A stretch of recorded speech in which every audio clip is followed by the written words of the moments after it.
지난주 말씀 기억하시죠? 예수님께서 오병이의 기적을 베푸셨고 그 일로 인해서 가버나움에서 자기를 찾아온 많은 사람들과 생명의 빵에 관한 이야기를 나누셨죠. 근데 그때가 언제였는지 기억하세요? 6장에 그때가 6월절이었다 라고 나옵니다. 이때만 해도 예수님은 갈릴리의 슈퍼스타셨죠. 많은 사람들이 예수님을 만나려고 찾아왔고요. 병 고쳐주고 빵을 먹여주는 예수님을 믿었습니다. 좋아했고요. 따라다녔죠. 제자가 됐어요. 그러나 결국 이 빵 때문에 그들이 떠나는 계기도 됐습니다. 아무리 기다려도 예수님이 새로운 빵을 주지 않으셨거든요. 그래서 사람들이 물어보죠. 예수님 이제 빵 안 주시나요? 더 이상 빵을 줄 수 있는 능력이 없어지신 건가요? 사람들이 의심의 눈치를 보낼 때에 예수께서는 이렇게 말씀하셨습니다. 내가 생명의 빵이다. 나를 먹어라. 이제 사람들이 둘로 쫙 갈렸죠.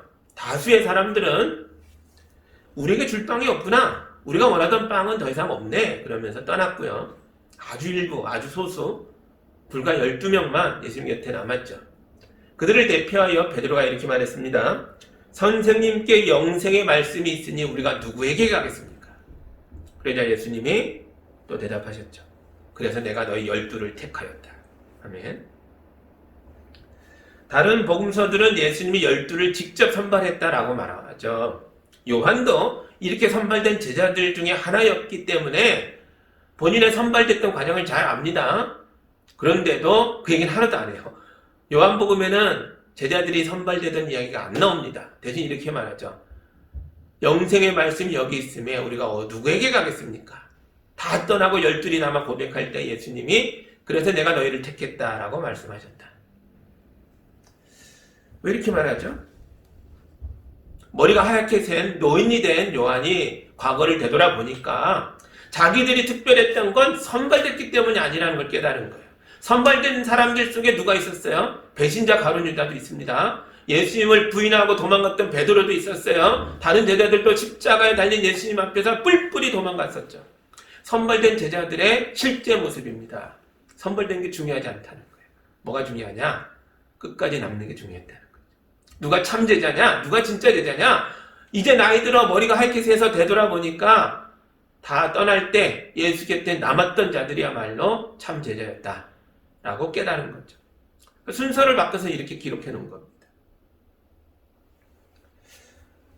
지난주에 백규환 선생이 돌아가셨죠. 코로나 시국인데도 이분의 장례식이 엄청 성대하게 거행됐습니다. 이분은 진보 진영의 사람들에게는 진보의 아이콘이라고 할 만큼 대단한 입지를 가진 분이셨습니다. 대통령 후보를 2번이나 했고 또 한양대학교에서 겸임교수로 학생들을 가르친 적도 있어요. 그런데 이분은 학교를 다닌 적이 없습니다. 초등학교 졸업이 그분 학력의 전부예요. 이런 분이 어떻게 많은 사람들에게 존경을 받고 민주운동의 무슨 투사가 되고 또 대통령 후보까지 하고 교수까지 하고 이게 어떻게 가능하죠? 이분이 어린 시절에 김구 선생님을 만났거든요. 그리고 김구 선생님의 제자가 되어 그분의 사상을 배웠습니다. 김구 선생이 암살당하고 나서 많은 제자들이 뿔뿔이 흩어질 때 이분은 남았다는 거죠. 남아서 뭐 했냐? 김구 선생님의 사상을 계승하는 백범사상 연구소를 만들어요. 그리고 김구 선생의 사상을 연구하고 추종하고 따르고 발전시키고 선포하면서 자기 남은 생을 다 보냅니다. 그래서 사람들이 그래요. 백규환은 김구의 마지막 제자다. 그렇게 말했습니다. 여러분, 김구 선생의 말씀만 이렇게 파고들어도 시대에 걸출한 인물이 될 수 있었다면 하물며 하나님의 아들 예수의 말씀이겠냐고요. 젊은이들과 청소년들에게 도전합니다. 여러분의 시간을 예수님의 말씀을 붙들고 그분의 제자가 되는 것에 투자하시기 바랍니다. 그때 이 말씀이 여러분을 놀라운 세상으로 인도해 줄 줄 믿습니다. 코로나 사태가 길어지면서 많은 교회들이 큰 어려움에 처했다고 하죠. 교회는 문 닫을 일만 남았다라고 걱정하는 분들도 많이 있습니다. 그러나 우리 하나님은 12만으로도 이 땅에 교회들로 하여금 가득하게 했죠. 로마 제국마저도 무너지고 하나님의 나라가 될 수 있도록, 하나님 나라에 순종하도록 바꿨습니다. 시작이 몇 명이요? 끝까지 남은 불과 소수 12이요. 우리 교회는 화려하지도 않고 달콤하지도 않죠. 그러나 우리 교회는 생명의 빵이며 영생의 말씀이신 예수님을 전하는 교회인 줄 믿습니다. 이게 중요한 거죠. 이런 교회는 결코 문을 닫지 않습니다. 우리가 예수의 말씀이 살아있는 교회로 꿋꿋이 남아있고 버텨낼 때에 하나님께서는 이런 교회들을 통해 이 땅에 생명의 역사를 이루어 가시는 줄 믿습니다. 그런 삶의 주인공들이 되시기를 주님의 이름으로 축복합니다. 아멘. 오늘 본문 봅니다. 7장 1절이에요. 그 뒤에 예수께서는 갈릴리를 두루 다니셨다. 유대 사람들이 자기를 죽이려고 하였으므로 유대 지방에는 돌아다니기를 원하지 않으셨다. 아멘. 6월절은 봄이고 이제 예수님이 다시 등장한 7장은요 초막절이라고 나와요. 초막절은 가을입니다. 그러니까 6장에서 7장으로 넘어오는 동안 무려 6개월의 시간 간격이 있는데요. 요한은 이 긴 시간을 그냥 그 뒤에 예수께서는 갈릴리를 두루 다니셨다, 이 한 문장으로 압축하고 요약해버려요. 이제 뭔가 대단한 일을 기록하기 위해서 지면을 아끼고 있는 거예요. 그럼 갈릴리 활동은 중요하지 않았냐? 대단히 중요했죠. 6개월의 갈릴리 활동은 공간복음에 나옵니다. 마태복음과 마가복음과 누가복음에 자세하게 기록되어 있어요. 요한은 그걸 보라는 거예요. 이제 자기는 다른 걸 얘기할 테니까. 예수님의 예루살렘 활동을 얘기하려고 하는 거예요. 예수님은 지난 6개월 동안 갈릴리를 두루 다니실 뿐 유대지방으로는 얼씬도 하지 않으셨어요. 그 이유를 이렇게 말하죠. 유대지방 사람들, 특히 예루살렘 지도자들이 예수님을 미워했고 죽이려고 했기 때문이라고 말합니다. 이들이 왜 예수님을 죽이려고 했을까요? 그거에 대한 배경이 어디 나오죠? 5장에 나왔죠. 5장. 기억나세요? 지금부터 무려 1년 전이에요. 5장도 초막절이었죠. 초막절 명절에 예수님이 예루살렘에 들어가시는데 북문으로 들어갔다 그랬어요. 가난한 사람들이 다니는 북문으로 들어갔더니 거기에 뭐가 있었다고요? 큰 건물들이 있고 물 저장소를 보호하는 지붕이 있는 건물들, 뭐예요? 베데스다 연못이 있었죠. 쌍둥이 연못 2개가 있었는데 거기에는 많은 환자들이 누워 있었습니다. 천사가 와서 물을 동하게 할 때, 물을 흔들 때 제일 먼저 들어가면 병이 낫는다라는 미신이 퍼져 있었거든요. 물이 흔들리기만 기다리는 거예요. 그때 예수님이 그 많은 사람들 중에 38년 된 병자에게 물어봐요. 병이 낫고자 하느냐? 네가 병 고치길 원하느냐? 그 사람 말합니다. 주님, 물이 움직일 때에 아무도 나를 물에 데려다 주는 사람이 없어요. 이 불편한 마음으로 기어가다 보면 난 꼴찌입니다. 못 들어가요. 예수님 또 말씀하세요. 일어나라. 너의 자리를 들고 걸어가라. 그때 병 고쳐진 이 사람이 놀랬죠. 벌떡 일어나서 아파 누워있던 자기 돗자리를 불러 메고 걸어갑니다. 문제가 뭐예요? 이날이 안식일이었다는 거죠. 유대 지도자들이 돗자리를 메고 걸어가는 이 사람 붙들고 안식일날 뭐 하는 거냐라고 따집니다. 일하지도 말아야 되고 함부로 이렇게 돌아다니도 안 되는 날 돗자리를 메고 가? 넌 뭐냐? 그때 이 사람이 말하죠. 그때 몰랐다가 나중에 예수가 자기를 고쳐준 걸 알고 고발합니다. 예수께서 시켰다. 그래서 이 화살이 예수님께 왔죠. 유대 지도자들과 예수님 사이에 다툼이 일어나죠. 유대 지도자들은 예수께서 안식일에 병을 고쳤을 뿐만 아니라 병 나은 사람에게 돗자리를 들고 걸어가라 일까지 시켰다는 것 때문에 따질 때 예수님이 이렇게 말씀하십니다. 아버지께서 일하시니 나도 일합니다. 나는 내 뜻대로 행하는 것이 아니라 아버지의 뜻을 실천하는 사람입니다. 이 말에 유대 지도자들의 소위 뚜껑이 열렸다 그랬죠. 너무너무 열받아서 예수님을 미워하는 수준을 넘어 죽이고자 했다라고 나옵니다. 왜요? 감히 인간 예수가 하나님을 아버지라 부르며 나는 아버지와 똑같이 말하고 행동하는 사람이다 라고 말씀하심으로 하나님과 동등된 존재로 말했기 때문이죠. 신성모독이라고 생각한 거예요. 5장 18절에 이렇게 나오죠. 유대 사람들은 이 말씀 때문에 더욱더 예수를 죽이려고 하였다. 그것은 예수께서 안식일을 범하셨을 뿐만 아니라 하나님을 자기 아버지라고 불러서 자기를 하나님과 동등된 위치에 놓으셨기 때문이다. 이 사건 이후로 예수님은 갈릴리 지역만 돌아다니며 유대 지역에는 가지도 않으신 거예요. 무서워서가 아닙니다. 때가 아니었기 때문이에요. 무슨 때요? 지금 사순절 기간이죠. 십자가의 고난을 겪고 죽고 부활하는 역사가 이루어질 때, 아직 그때가 아닌 거죠. 예수님은 아버지의 일을 하기 위해 오신 분이에요. 하나님의 뜻을 실천하려고 오신 분이에요. 하나님의 시간, 하나님의 때에 맞춰서 살고 계세요. 아직은 때가 아니기에 하나님의 시간을 기다리며 갈릴리에서 본인의 일을 하시는 거예요. 아픈 사람 고치고, 배고픈 사람 먹이고, 무너진 사람 일으켜 세우면서 하나님 나라의 희망을 선포하고 보여주는 일을 하고 계십니다. 그런데 예수 곁에 이런 모습을 보면서 짜증을 내고 조바심을 내고 안달복달하는 그런 사람들이 있었어요. 2절에서 4절 보시죠. 그런데 유대 사람의 명절인 초막절이 가까워지니 예수의 형제들이 예수께 말하였다. 형님은 여기에서 떠나 유대로 가셔서 거기에 있는 형님의 제자들도 형님이 하는 일을 보게 하십시오. 알려지기를 바라면서 숨어서 일하는 사람은 없습니다. 형님이 이런 일을 하는 바에는 자기를 세상에 드러내십시오. 예수님은 동생들이 많아요. 성경에만 해도 남자 동생 이름 4명이 나오죠. 그리고 이름이 없이 등장하지만 누이들도 있었다라고 나오죠. 이 사람들이 누구예요? 요셉과 마리아의 자녀들이죠.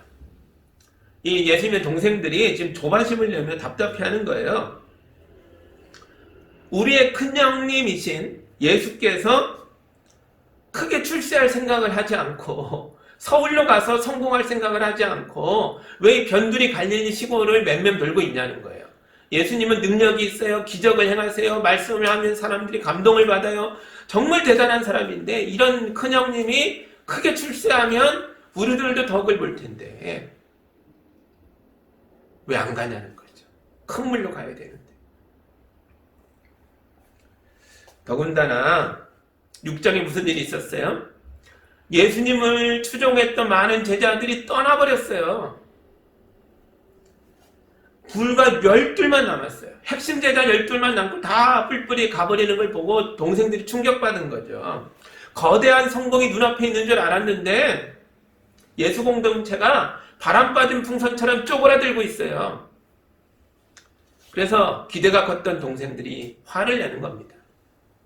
예수 형, 이런 시골 총구석에 처박혀 있지 말고 예루살렘으로 가. 서울로 올라가. 형은 능력이 있잖아. 기적을 행하잖아.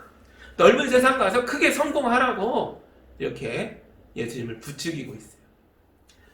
이 뒤에 빠진 말이 있죠. 성경엔 안 써있지만 빠진 말이 있어요. 그게 뭡니까? 그래야 우리도 좋지. 이 말이 빠져 있는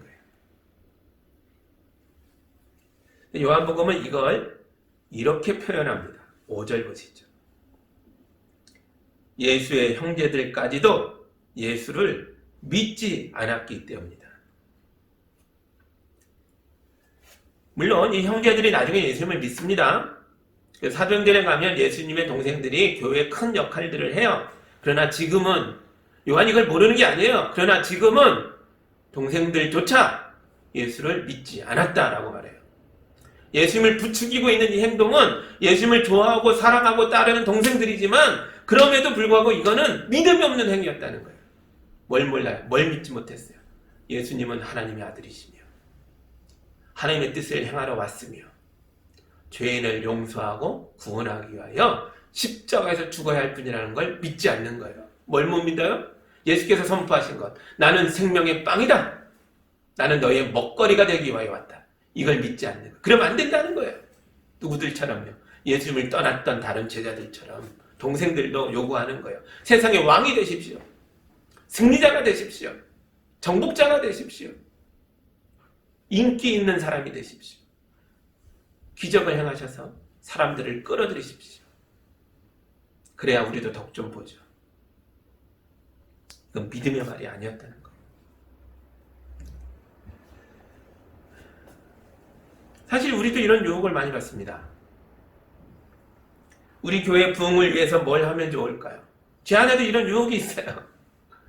우리 교회가 약하면 목사라도 유명해지면 좋지 않을까? 그런 생각이 듭니다. 김요한 목사는 참 대단하더라. 설교 잘하더라. 기도하면 기적이 일어나더라. 소설 쓴다는데 재밌더라. 베스트셀러 되고 유튜브에 나오고 방송에 출연하고 신문에 얼굴이 대문짝하게 나와서 예수향기 교회 이름이 드러나면 좀 부흥이 될까? 그런 욕망이 제 안에 있죠. 그래서 그걸 해볼까요? 우리 교회를 자랑하기 위해서, 많은 사람들에게 선포하기 위해서, 유명하게 만들기 위해서 뭘 하면 좋을까요? 신문에 낼까요? 방송에 나갈까요? 연예인을 불러다가 뭔가를 해볼까요? 필요하면 해야죠. 그런데 동생들이 모르는 게 하나 있었죠? 이게 뭐였습니까? 많은 제자들이 예수님을 떠난 건 예수님이 자기를 감췄기 때문이 아니었죠. 그럼요. 예수님이 분명하게 자기를 드러냈기 때문이요. 내가 생명의 빵이다. 성경에는 요한복음은 에고에이미, 내가 무엇이다 라고 말하는 장면이 7번 나오는데 그 중에 첫 번째였어요. 나는 생명의 빵이다. 자기를 아주 분명하게 드러내셨기 때문에 사람들이 떠난 겁니다. 예수가 어떤 존재인가 그 정체를 꿰뚫는 순간 사람들은 떠난다고요. 감춰졌기 때문이 아니에요. 드러냈기 때문이죠. 그렇지 않은가요? 맞죠? 우리 예수님은 성공하려고 이 땅에 오신 게 아니에요. 인기 끌려고 오신 게 아니에요. 예수님은 하나님의 일을 하려고 오셨습니다. 아버지께서 일하시니 나도 일한다. 나는 아버지의 뜻을 행하려 왔다. 이 선언 때문에 유대 지도자들에게 미움을 받았고 살해 위협을 느끼셨죠. 이게 예수께서 이 땅을 살아가는 원칙이십니다. 교회는 예수의 몸이죠. 이 땅에 교회가 존재하는 이유는 우리 교회의 몸집을 키우는 데 있지 않습니다. 사람을 늘리고 예산을 늘리고 건물을 키워가는 게 우리의 목적이 아니죠. 우리의 목표는 이 땅에서 하나님의 일을 하는 것이고 이 땅에서 죽어가는 사람들을 살리는 일을 하는 것입니다. 예수께서 하신 일을 우리도 하는 거죠. 동생들이 보채지 않아도 예수님은 하나님의 때가 되면, 하나님의 시간이 되면 예루살렘에 가실 거예요. 보채서 가는 게 아니죠. 때가 되면 가실 거예요. 6절 보시죠. 예수께서 그들에게 말씀하셨다. 내 때는 아직 오지 않았다. 그러나 너희의 때는 언제나 마련되어 있다. 아멘. 이 말씀은 절대로 예루살렘에 가지 않을 거야 그런 말이 아니에요. 때가 되면 가겠다라는 뜻이에요. 그래서 동생들은 예루살렘에 올라갔고 예수님은 갈릴리에 남았습니다. 그런데 사실은 예루살렘에 가세요. 네, 10절, 뒤로 가서 10절 보시죠. 그러나 예수의 형제들이 명절을 지키러 올라간 뒤에 예수께서도 아무도 모르게 올라가셨다. 아멘. 가셨죠? 올라가셨어요. 동생들이 부추길 때 안 가. 때가 아니야 그러셨는데 동생들이 먼저 간 다음에 조용히 은밀하게 아무도 모르게 가셨어요. 이 말은요. 은밀하게 가셨다. 아무도 모르게 가셨다. 이 말은 예수께서 가신 목적이 초막절 축제를 보러 가는 게 아니었다는 걸 보여주는 거예요. 축제 참석이 목적이 아니었다는 거예요. 동생들이 부추겼던 그런 인기를 끌 목적도 아니었다는 거예요. 그런 목적이었다면 동생들과 함께 가야죠. 동생들이 얼마나 앞에서 나팔 불고 선전하겠어요. 근데 그 목적이 아니니까 그때는 안 가셨죠. 예수님은 이제 예루살렘에 가서 대단히 위험하고 대단히 중요한 일을 수행할 계획인 거예요. 하나님의 뜻을 실천할 계획일 거예요. 이런 일에 동생들과 함께 했다가는 방해만 될 뿐이죠. 왜냐하면 그들은 믿음이 없으니까요. 굉장히 아픈 말입니다. 우리도 이 말씀에 충격을 받고 마음에 두려움을 가져야 합니다. 우린 예수님을 사랑하죠. 예수님을 좋아해요. 그래서 교회로 모이는 거잖아요. 이 땅에 이 교회가 이렇게 많은 이유가 뭐예요? 이렇게 많은 사람들이 예수님을 존경하고 좋아하기 때문에 교회가 이루어진 거죠. 그래서 이 많은 사람들이 정말로 예수님을 믿는 사람들이 맞을까요? 그래서 이 많은 사람들이 정말로 예수께서 하시고자 하는 일에 보탬이 되는 사람들일까요? 아니면 예수께서는 자기의 일을 행하기 위하여 우리 모르게 은밀히 행하셔야만 하는 걸까요? 굉장히 아픈 말입니다. 동생들은 예수님을 좋아했죠. 큰형님을 따랐어요. 그러나 예수님은 그들과 함께 할 수가 없었어요. 아직은요. 믿음이 없기 때문에. 혹시 우리는 예수님의 동생들처럼 예수님을 통해 나의 개인적인 이익을 누리고자 하고 예수님을 이용해서 내가 잘되기만 바라는 사람들이지 않나요? 만약 우리가 이기적 욕망으로 예수님을 따르고 있다면 언젠가 예수께서 자기의 정체를 분명히 드러내시는 순간 내가 생명의 빵이 되어야 한다. 나는 십자가에 죽어야 한다라고 말하는 순간 우린 떠날 겁니다. 우리가 바라던 예수는 그런 모습이 아니니까요. 승리자가 되어야만 하는데, 정복자가 되어야만 하는데. 그래서 제자들이 떠났잖아요. 우리는 아닐까요? 여러분, 이런 현상이 지금 급속하게 나타나고 있어요. 교회에서 정말 많은 사람들이 빠져나가고 있습니다. 코로나 때문에 교회 큰일 났네요. 교회가 문 닫게 생겼네요. 아니요. 코로나 이전에 이미 수없이 빠져나가고 있었어요. 왜요? 그동안 교회가 예수님을 믿으라고 외쳤지만 그건 진짜 예수가 아니라 우리의 욕망을 이루어주는 우상인 예수님을 외쳤기 때문이죠. 예수가 생명의 빵이라는 걸 교회에 들어가서 알게 되니까 이거 아닌 것 같아. 그런 생각이 드는 거죠. 무기력하고 무능력한 패배자 같은 십자가의 죽음? 나보고 그걸 믿으라고? 예수님은 우리의 먹거리가 되는 분이라고? 그걸 알게 되면 떠나는 겁니다. 지금까지 교회가 세상의 욕망을 부추기는 곳이 되었었어요. 성공해라. 예수 믿으면 잘 된다. 무조건 잘 될 거야. 기도해라. 기적이 일어난다. 그것만 가르쳤어요. 기적이 일어나죠. 예수님이 수없이 기적을 일으켰죠. 많은 병자를 일으켜 세웠습니다. 그러나 그것은 표징이라고 말씀하세요. 예수가 누구인지, 하나님 나라가 무엇인지 보여주는 증거들일 뿐이지 그건 목적이 아니었다는 거죠. 기적을 목표로 하는 사람들은, 성취를 목표로 하는 사람들은 예수님의 실체를 알게 되면 못 버텨냅니다. 부흥만 강조했고 성장만 얘기했던 교회들이 무너지고 있는 결정적인 이유예요. 우리 이웃이 죄에 찌들어서 몸과 마음이 파괴되고 있어요. 영혼이 질식해서 숨도 쉬지 못하고 깔딱대며 죽어가는 사람들이 우리 곁에 있다고요. 관계가 깨져서 칼에 베인 것처럼 몸과 마음에서 피가 철철 흐르고 있는 사람들이 있어요. 가족과 이웃에게 큰 죄악을 행하면서도 그게 죄인 줄도 모른 채 죄를 먹고 마시는 사람들이 있어요. 이런 세상은 지옥입니다. 지옥이 멀리 있지 않아요. 우리 곁에 있죠. 예수님은 이런 지옥 같은 세상에 하나님의 나라를 가져오신 분이에요. 지옥을 헤매는 사람들에게 맑고 깨끗한 산소를 불어넣어 주시면서 말씀으로 채워주시면서 생명을 북돋아서 회복해 하고 변화되게 하고 내려놓게 하고 섬기게 하고 희생하게 하는 세상을 만들고자 하셨어요. 이게 하나님 나라죠. 죄인들이 정신 차려서 서로 싸매주면서 보살피면서 함께 살자고 하는 모습을 보이라는 거예요. 이게 교회죠. 교회는 하나님 나라를 위해 예수 말씀을 증거하며 실천하기 위해 이 땅 가운데 존재하는 것입니다. 그런데 우리가 숫자 늘리기에만 급급해 있다면, 성공에만 급급해 있다면 하나님 나라가 너무 멀어지는 거죠. 여러분, 우리 자신이 참된 교회가 되는 것이 무엇보다 중요합니다.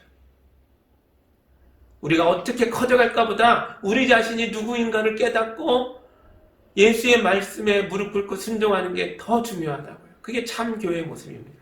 그렇죠? 11절과 13절 보시죠. 명절에 유대 사람들이 예수를 찾으면서 물었다. 그 사람이 어디에 있어? 우리 가운데서는 예수를 두고 말들이 많았다. 더러는 그를 좋은 사람이라고 말하고 더러는 무리를 미혹하는 사람이라고 말하였다. 그러나 유다 사람들이 무서워서 예수에 대하여 드러내놓고 말한 사람은 아무도 없었다. 아멘. 11절과 12절에 사람들이 다른 사람들이에요. 11절에 유대 사람들, 예수를 찾았던 사람들은 유대 예루살렘 지도자들입니다. 왜 찾아요? 1년 전에 사건을 지금도 기억하고 있는 거예요. 오면 죽여야지. 왔나? 찾고 있는 겁니다. 근데 12절은 달라요. 무리라고 나오죠. 많은 사람들이에요. 이들은 누굽니까? 예수님에 대한 호기심을 갖고 있고 예수님에 대해서 궁금해하는 사람들이에요. 일부는 좋은 사람이라고 말하고 일부는 의심하는 사람들입니다. 그런데 12절의 무리는 침묵하고 있어요. 자기끼리만 속닥대지 크게 말하진 않아요. 예수에 대한 관심을 드러내지 못합니다. 왜요? 13절에 얘기하잖아요. 유대 사람들이 무서워서, 두려워서, 예수님을 잡아 죽이려고 하는 이 권력자들이 무서워서 무리는 침묵하고 있어요. 이런 현장에 예수께서 들어가고 계시는 거예요. 하나님의 뜻을 실천하기 위하여 은밀하게 예루살렘으로 들어가고 계세요. 아직은 십자가가 아니에요. 지금은 초막절이죠. 십자가는 또다시 6개월 후에 6월절에 십자가의 죽음으로 가시게 될 겁니다. 지금 우리는요, 예수님 생애의 마지막 6개월의 시작 지점에 서 있는 거예요. 예수의 이름에다가 예수의 몸인 교회를 대입해 보세요. 코로나 시대를 통과하며 많은 사람들이 교회를 찾고 있습니다. 어떤 사람들은 교회를 욕하고 깨뜨리고 세상에서 지워버리고 싶어 합니다. 그런데 훨씬 많은 사람들은 교회에 대해서 궁금해해요. 교회에 대해서 기대를 가지고 있습니다. 하지만 그런 기대를 솔직하게 말하지 못해요. 그랬다가는 이상한 사람 취급을 받을 가능성이 커졌으니까요. 자, 이제 우리는 어떻게 해야 합니까? 교회가 미움을 받고 있어요. 교회가 오해를 받고 있어요. 이런 시대를 우리가 살고 있어요. 어떻게 해야 됩니까? 숨어야 됩니까? 저는 우리가 예수님처럼 말하고 행동하고 실천해야 된다고 믿습니다. 예수님은 이제 사람들 앞에 서서 자기의 진짜 목적을 밝힐 예정이에요. 자기의 정체를 드러내실 예정입니다. 이제 할 거예요. 다음 주부터 볼 거예요.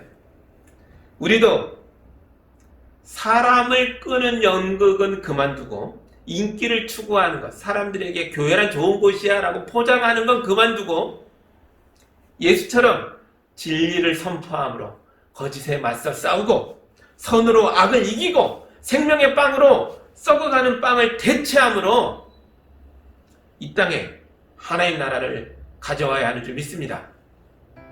거짓 나라에 하나님 나라를 보여주는 그런 교회가 될 때에 우리가 예수님의 몸인 교회가 되는 줄 믿습니다. 예수님의 십자가의 고난을 묵상하는 사순절이 시작됐어요. 이 기간을 어떻게 보내시겠습니까? 예수님의 말씀을 읽고 예수의 삶을 배우고 조금이라도 예수의 삶을 닮아가는 제자가 되기 위한 그런 노력을 하는 시간으로 보내시기 바랍니다. 그때 우리는 우리가 스스로 예수께 덧씌웠던 욕망의 껍질들이 벗겨지는 걸 경험하게 될 거예요. 그리고 우리는 진짜 예수, 성경이 계시하고 있는 하나님의 아들, 죄인을 용서하고 구원하는 십자가의 목걸이가 되셨던 참 예수, 그 예수님을 발견하고 붙들고 믿고 따르는 그 곁에 머무는 참 제자가 될 줄 믿습니다. 이번 사순절 기간 은혜 가운데 참 제자로 예수께 더 가까이 나아가는 여러분 모두가 되시기를 주님의 이름으로 축복합니다.